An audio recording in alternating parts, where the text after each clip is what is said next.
Yo, Kirara! Salamat sa pag-click sa upload natin ngayon.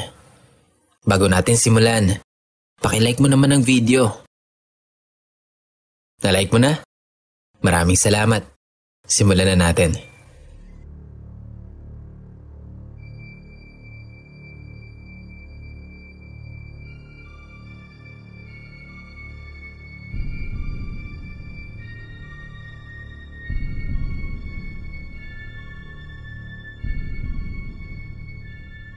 Last year lang po ito nangyari. Mga kalagitnaan ng taon. Isa to sa mga hindi ko malilimutang karanasan ko sa pagbabantay ng tindahan namin. Ito din ang dahilan kaya minabuti naming magpakabit na ng CCTV. Bernie na lang po ang itawag niyo sa akin. 21 anyos at nakatira somewhere in the Philippines. Ayoko pong magbanggit ng lugar. Mahirap na. May maliit kaming tindahan sa bahay. Okay naman ang kita, kahit maraming kakompetensya. Mga 5 tindahan ata ang meron dito sa skinita namin. 5 AM hanggang 11 PM ang bukas ng tindahan. Minsan pag may nagiinom, inaabot kami ng mga 1:00 o 2:00 ng madaling araw bago magsara. Sayang din kasi yung benta. Katapat ng tindahan namin ay yung apartment ng lola ko na may 5 pinto. Madalas na dito nabili sa amin yung mga naupa doon. Sa amin din kasi sila nangungutang. 2 unit doon, mga taga Mindanao daw ang nakatira. Hindi ko lang alam kung saan sa Mindanao. Basta yung isa, sa Unit A, pamilya ata sila. Tapos yung isa naman sa Unit E, hindi ko alam kung magkakapatid, magkakamag-anak o magkakaibigan yung mga yon. Basta marami din sila sa unit na yon. Mga 5 o 6 ata. Biyernes ng gabi. Tanda ko ang araw na yon kasi yun ang araw na maraming nabili sa amin ng alak at mga nagiinom. Maaga pa nun, mga 7 or 8 PM pa lang ata. Nataon nun na ako ang nakabantay sa tindahan. Nangutang yung isa sa mga nakatira sa Unit E. 4 na mucho ng Red Horse, yung malalaking bote, litro.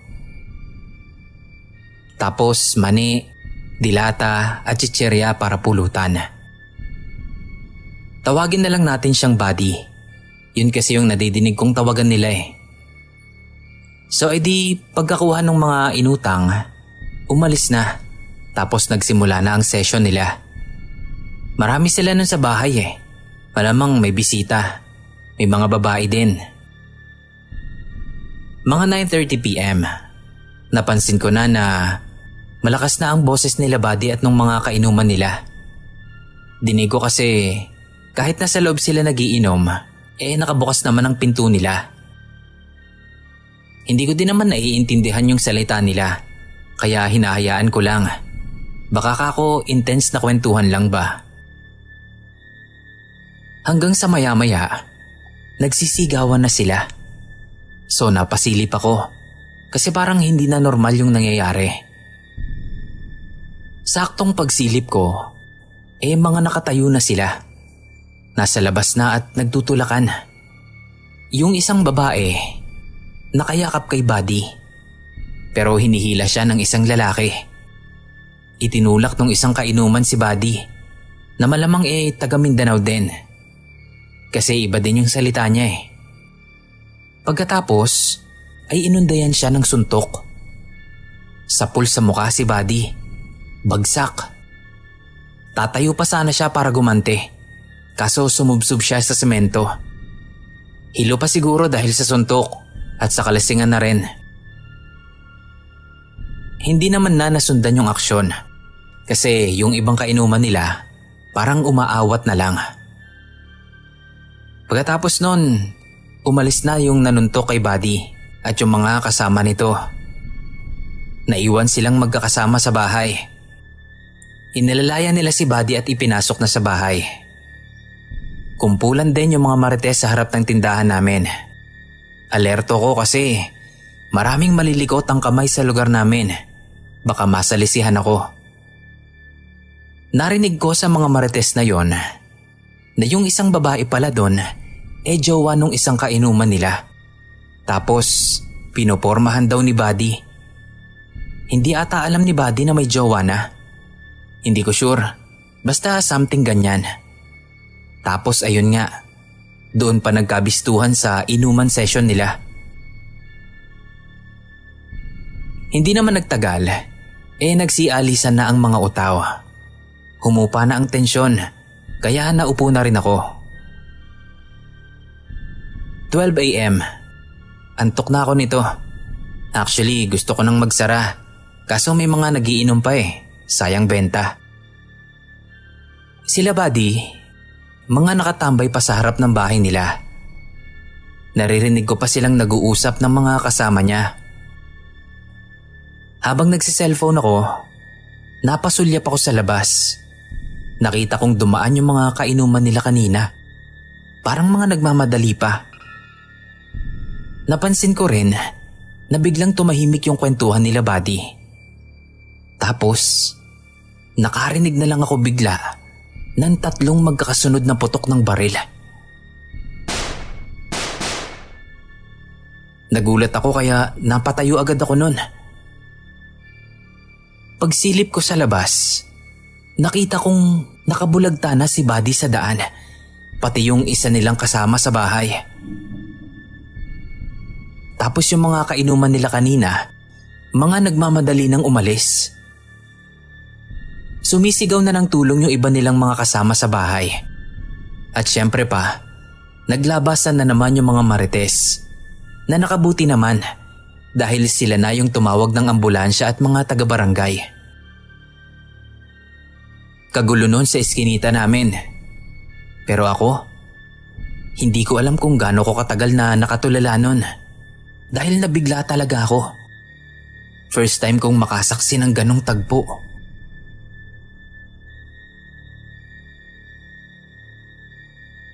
Lumabas na sila mama sa tindahan para tanungin kung ano nangyari.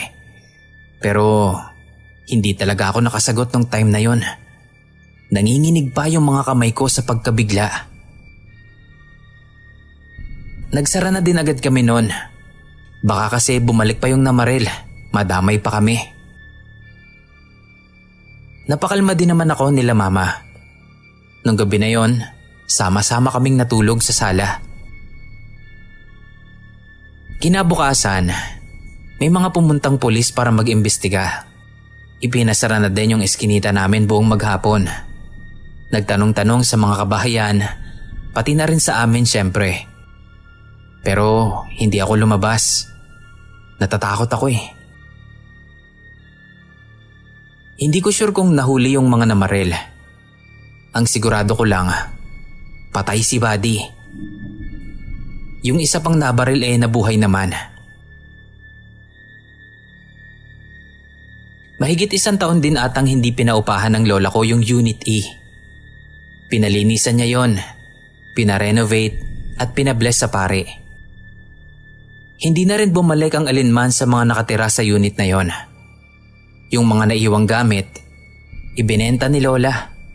Makabawi man lang daw sa upa at sa danyos. Yung ibang gamit naman gaya ng damit, pantalon, tsinelas at ibang sapatos, ipinamigay na lang. At ayun na nga, mula nang mangyari yon, nagpakabit na ng CCTV sila mama. Hindi lang sa tindahan, kundi sa lahat ng sulok ng bahay. Pati si lola nagpalagay na rin ng CCTV sa tapat ng pinto ng bawat apartment unit niya. Yun lang naman po. Sana mapasama ang kwento ko sa channel. Salamat.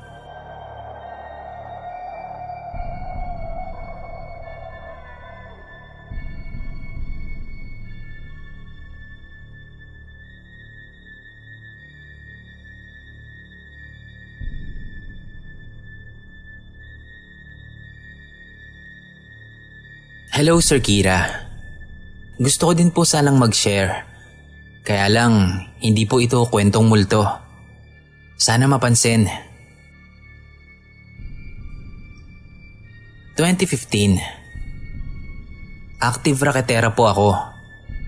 Sideline dito, sideline doon. Second year college po ako noon. At kailangan ko talagang kumayod para sa pambaon ko. Tita ko lang kasi ang nagpapaaral sa akin at medyo humina ang kita niya noong taon na yon. Actually, hiniling niya sa akin na huminto na daw muna ako sa pag-aaral. Babangon lang daw siya at saka namin itutuloy yung pag-aaral ko. Sobrang thankful po ako sa kanya nun. Kaya lang po kasi second sem na nun eh. At gusto ko sana at least man lang matapos ko yung second year ko bago ako huminto. Nagsabi ako kay tita na tutulungan ko siya at magtatrabaho ako para kako matapos ko muna yung second year ko bago ako mag-stop. Pumayag naman siya. Basta daw ipangako ko. Nahihinto ako kapag hindi ko na kinaya. Umuo na lang ako nun kasi syempre kailangan kong kayanin. Nag-apply ako sa mga fast food chain. Natanggap ako bilang kahera sa Jollibee. Ang kaso mo, Sir Kira, hindi ako smiling face. Yung tipong kahit nakatulala lang ako, mukha akong masungit at mareklamo. Kaya ilang araw lang, nalipat ako sa kitchen. 4 hours a day ang trabaho ko sa Jollibee. Pang-closing ako dahil pang umaga ang pasok ko sa school. Ang uwi ko noon ay 9 p.m. Pero nakakapag-out ako ng store 10 p.m. na. So more or less 11 p.m. nasa bahay na ako. Dito ko nakita yung hirap ng mga taong umuuwi ng sobrang gabi. 2 jeep pa kasi ang sasakyan ko pa uwi. At sobrang swertehan lang kung may masakyan pa akong jeep pa uwi sa bahay. Sir Kira, tuwing gabi at pauwi na ako, doon ako madalas naghihintay ng jeep sa mismong paradahan. Pero sa labas na. Kapag umaga kasi, sa loob ang sakayan. Pero kapag iilang jeep na lang, nasa labas na sila naghihintay ng pasahero. Palaging ang natitira doon ay yung driver ng jeep at yung isang nagtatawag ng pasahero. Hindi ako nagrereklamo sa hirap ng trabaho ko sa Jollibee. Pero itong pag-uwi ang pinakaayoko talaga. Nakakatakot kasi yung barker. Dahil dama ko palagi na parang may iba sa mga tingin niya sa akin. Kaya bago talaga ako makarating doon, nagsisiksik na ako ng pera sa bra ko. So kung may balak man siya isang gabi na mang-hold up, at least may matitira sa akin. Yan yung expectation ko noon. Ilang gabi din ang nakalipas at napapansin ko talaga na palagi yung nakatingin lang sa akin. Kaya kapag pauwi na ako, abot-abot talaga ang dasal ko na sana marami ng pasahero pagdating ko doon. At swerte naman na madami na din talaga ang nandoon at naghihintay ng ibang pasahero. Doon ako palagi sa likod ng driver pumupwesto. Medyo kilala ko na din ang mga mukha ng driver dahil iilan lang naman ang mga jeep na bumabiyahe sa lugar namin. Minsan isang gabi, habang nasa biyahe kami, kinausap ako ng driver. Kakilala kasi yun ang tita ko at sa harap ako nakasakay noon. Tinanong niya ako kung palagi daw ba akong mag-isang umuwi sa gabi. Sinagot ko lang siya ng oo. Medyo matagal bago nasundan yung tanong niya. Pero sinabihan niya ako na mag-ingat na lang daw ako doon sa barker dahil mukha daw kursunada ako noon. Nag-alala ako syempre kasi pansin ko naman yon. Palagi yung nakamasid sa akin. Palagi din yung nasa likod ko kapag nakasakay na ako sa loob ng jeep. Natatakot na nga po ako Sabi ko lang sa driver. Doon niya ako sinabihan na sana daw kahit may isang magsusundo na lang sa akin dyan sa paradahan. Siyempre naisip ko na yon.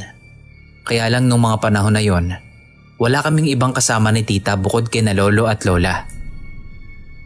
Malabo naman na masundo ako ni Lolo at baka mas mapahamak pa. Sa totoo lang, iniisip ko na noon na huminto na lang sa pagtatrabaho sa Jollibee. Kaya lang, wala na akong mapagkukunan ng baon ko kapag huminto ako doon. Ilang araw pa ang nakalipas. Hindi ko alam kung nagkataon lang ba to o sadya na. Kasi may ilang araw ko na ding nakikita yung barker na yon pag out ko sa trabaho. Sumasakay din siya sa jeep na sinasakyan ko. At syempre, bababa sa paradahan ng jeep kung saan ulit ako sasakay. Yung last straw ko para huminto na lang sa pagtatrabaho ay noong minsang sumakay din siya sa jeep. Yung jeep na sinasakyan ko pauwi sa amin. At noon ngang ginawa niya yon, nag-message agad ako sa tita ko na sunduin niya ako sa babaan ng jeep dahil may sumusunod ka ako sa akin. Noon ngang bumaba na ako sa kanto, nandun si tita. Kinawayan niya ako agad kaya nag-bless ako paglapit ko. Binulungan niya ako kung yun daw bang bumaba din ang sinasabi ko. Tumango lang ako kay tita ng kabadong-kabado. Doon kami dumiretso sa bahay ng isang kaibigan niya. Doon kami nagstay hanggang sa umalis na yung sumusunod sa akin. Mangiyak-ngiyak na ako noon at nagalit siya sa akin kasi bakit daw hindi ko agad sinabi. Sinabihan niya ako na huminto na ako sa Jollibee kung hindi kayang ilipat ang schedule ko ng mas maaga. Umuo na lang ako. Pero plano ko na talagang umalis na lang dahil hindi nakakayanin ng schedule ko sa school kung ililipat ko ng schedule yung sa work ko. Kinabukasan nun, maayos akong nagpaalam sa bisor ko. Naintindihan naman niya kaya tinanggap niya yung resignation ko. May isang gabi din pala, Sir Kira, na hiningi ng barker yung number ko. Ibinigay ko yung totoo kong number. Naisip ko kasi nun na baka i-miss call niya agad yung number ko at malaman niyang fake yung number na ibinigay ko. Nagpalit ako ng number dahil hindi natigil yung text at calls niya sa akin. Nagagalit, bakit daw hindi ako nagre-reply? Halos oras lang ang pagitan ng bawat missed calls niya. At may isang beses pa na fina-flood niya ako ng text messages. Nagtatampo daw siya sa akin kasi hindi ko siya nire-replyan. Namimiss na daw niya ako. Bakit daw hindi niya na ako nakikita kahit sa trabaho ko? At palagi daw niya akong hinihintay sa paradahan ng jeep. Sir Kira, nanginginig ako sa takot. Lalo na nung mabasa ko pa yung ilan sa mga messages niya bago ako nagpalit ng number. Tinanong niya pala sa akin kung pwede daw ba niya akong sunduin at ihatid. Pwede daw ba niya akong tabihan sa jeep. Madami pa siyang sinasabi pero hindi ko na kinayang basahin lahat. Para siyang nababaliw, Sir Kira. Dahil kahit kailan naman, hindi ko siya pinansin para masabi niya yung mga sinasabi niya sa text. Siguro may isang linggo rin ang lumipas.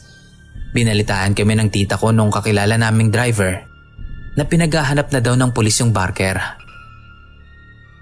Hindi lang daw pala kasi ako ang ini-stalk nun, kundi may isa pang estudyanteng babae.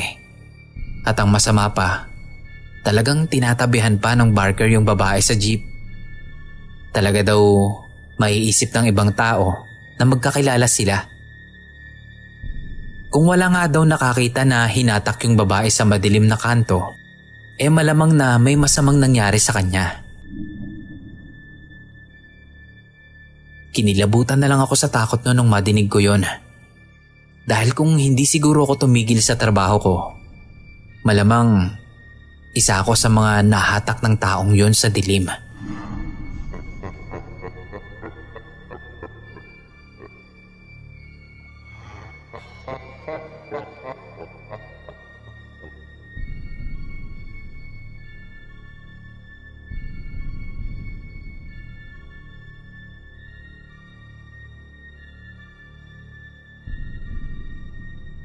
Hello Sir Kira at sa mga nakikinig ngayon. Ako po si Gail from Pasig. Kailan ko lang po na-discover itong channel ninyo. And since then, palagi na po akong nakikinig. Actually, katatapos ko lang pakinggan yung upload nyo na kwentong panganib. Which is mas nakakatakot para sa akin.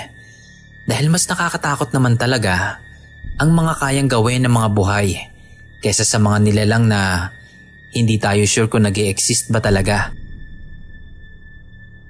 Anyways, dahil nga po dito, kaya naalala ko yung kwento sa akin ni Mami about sa nangyari sa kapatid niya na si Tatay Benji o Tay Benj. Yan na po ang nakasanayan kong tawag sa tita ko na yon mula pa nung maliit ako. Bunso po siya sa 5 magkakapatid at siya po ang nag-iisang lalaki.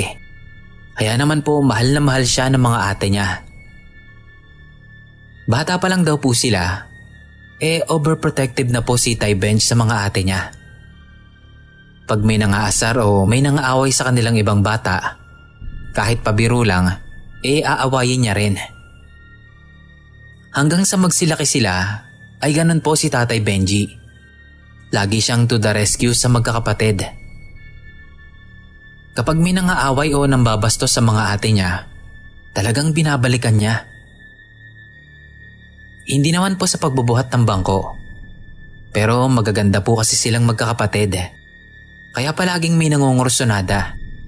Kaya madalas din daw na napapaaway itong tito ko. Sinasaway ng araw nila ito kasi baka kung mapano ito sa kakaganon niya. Sa totoo lang, mabait naman po si Tatay Benji.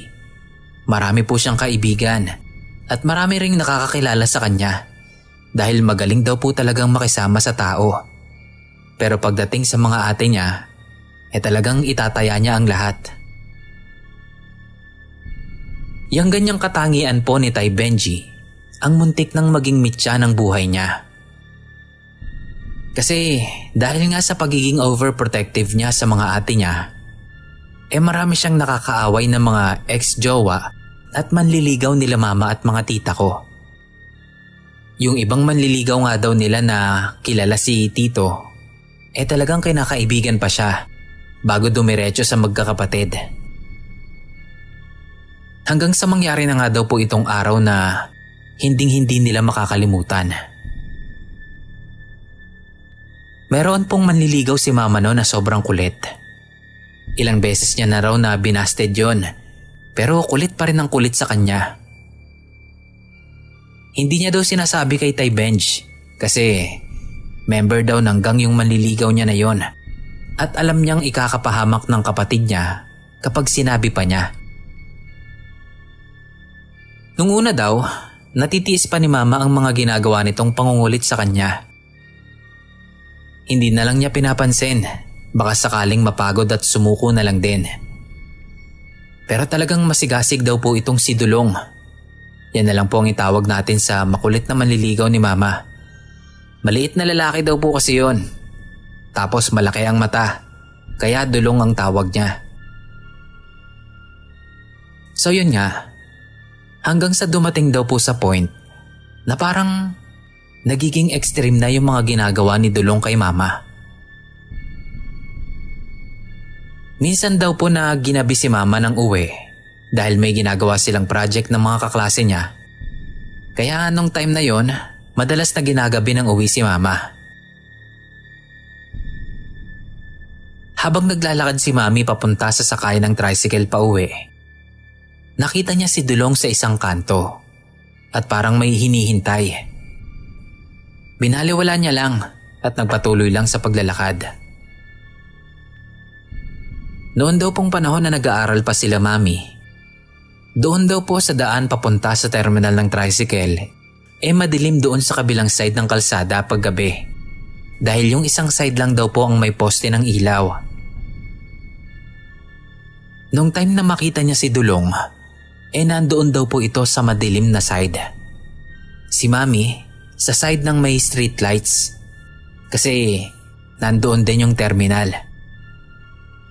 Nakilala niya agad dahil sa tindig nito Ito lang daw po kasi yung kakilala ni Mami na may ganoong tindig.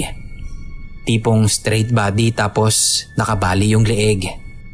Nakapamulsa at mukhang tanga. So yun nga, hindi naman daw siya nilapitan nito. Pero nung makalampas siya, napansin niya na para siyang sinusundan nito. Mabuti na lang at malapit na lang siya sa terminal, kaya nagtuloy lang siya sa paglalakad tapos agad nang sumakay ng tricycle. At kahit mahal ang pamasahe, nagpa-special trip na siya para umalis na din agad sila. Baka daw kasi sumabay pa ng sakay si Dulong. Ilang beses pa daw na ginawa ni Dulong ang pag-aabang kay Mami sa terminal. Hanggang isang gabi, nagkataon na nakasabay ni Mami si Tatay Benji pa uwi. Galing din school. High school pa lang siya noon. Si Mami naman, college. Kaya magkaiba sila ng school. Sabay silang naglakad papunta sa terminal ng tricycle. Kaya kampante si Mami noon. Habang naglalakad sila, nakita niya na naman si Dulong sa kanto. Nung time na yon, hindi pa nakikita ni Dulong si Tatay Benji, kaya hindi niya ito kilala. Kaya inakala daw nito na magjowa sila. Lumapit daw po ito sa kanila at kinompronta si Mami. Ito ba? Ito bang pinagmamalaki mo kaya ayaw mo sa akin? Bungad daw ni Dulong kay Mami. Ano ba, Dulong? Kapatid ko yan. Sagot daw ni Mami. Sumingit naman daw agad si Tatay Benji. Sino ka ba? Pagkadinig ni Mami noon, kinabahan siya agad. Baka daw kasi magkasakitan pa yung dalawa. Kaya hinila niya na agad si Tay Benj paalis. Pero itinulak ni Dulong si Mami, kaya natumba siya. Ang bilis daw ng pangyayari. Kasi pagkatumba ni Mami, pagbalik niya ng tingin sa dalawa, nakapaibabaw na daw agad si Tatay Benji kay Dulong at pinagsusuntok ito. Malaking bulas po kasi si Tay Benji. Hindi siya mukhang high schooler. Kaya din siguro inakala ni Dulong na magjowa silang dalawa. Gulpi sarado daw talaga si Dulong nung gabing yon, kundi lang naawat ng mga tricycle driver doon. Hinilala agad ni Mami ang kapatid pasakay ng tricycle para makauwi na sila at makaiwas pa sa mas malalang gulo. Pero nagbanta pa raw si Dulong. Nababalikan niya daw si Tatay Benji. Kinabukasan nun, tahimik ang naging buong maghapon ni Mami dahil wala daw Dulong na umaaligid sa kanya. At ilang araw daw na ganon. Hindi pumapasok ang asungot. Kaya kinakabakabahan si Mami para sa kapatid niya dahil nga nagbanta si Dulong. At baka kaya hindi pumapasok ito, nagpaplano kung papaanong re-respack. Hanggang sa nangyari na nga ang ikinakatakot ni Mami. Isang hapon, nabulabog sila sa bahay nila. Kasi may isang tricycle na busina ng busina sa labas ng bahay nila. Kaya naman nagmamadali silang magsilabas noon. Si Mang Dado pala. Gulat na gulat sila kasi para itong natataranta. Aling Josie! Yung anak mo! Sigaw ni Mang Dado. Kaya nataranta na rin sila Mami at Lola. At halos bumagsak daw ang katawan nila sa panlulumo nang makita ang itsura ni Tatay Benji. Bugbog sarado daw ito at hindi halos makilala ang mukha sa pamamaga. Walang tanong-tanong, sumakay agad sila sa tricycle ni Mang Dado at dumiretso na sa ospital.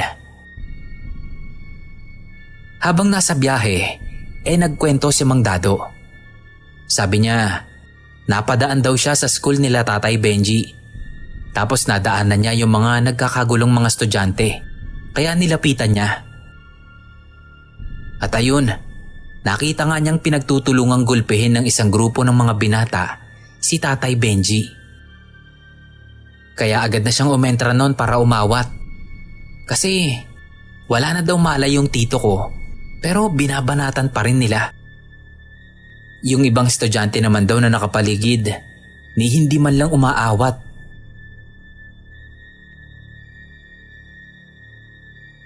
Mabilis naman daw pong nakarecover si Tatay Benji sa nangyari sa kanya. Pero ilang araw din ang itinagal nila sa ospital kasi hindi siya nakalakad agad at hindi niya rin maidilat yung isa niyang mata.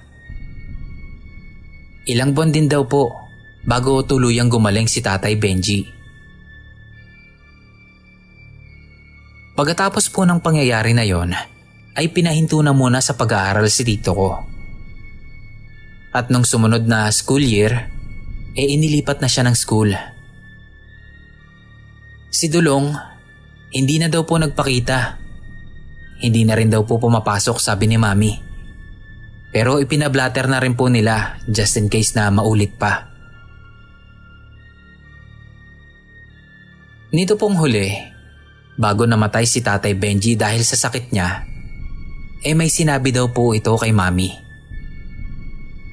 Naikwento daw po nito sa kanya na patay na si Dulong, nasagasaan daw po ng truck. Nung tanungin daw ni Mami si Tatay Benji kung paano nitong nalaman, ngumiti lang daw ito, sabay sabing, narinig ko lang.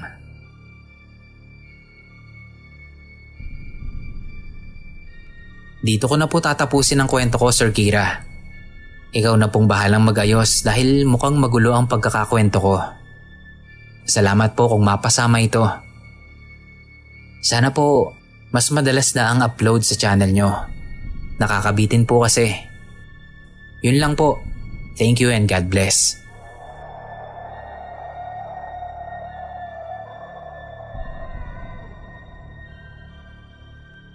Yo Kirara, maraming salamat sa pakikinig sa episode natin ngayon. Paki-like naman po ng video natin at paki-subscribe na rin po kung hindi pa kayo nakapag-subscribe. Hanggang sa muli po. Salamat.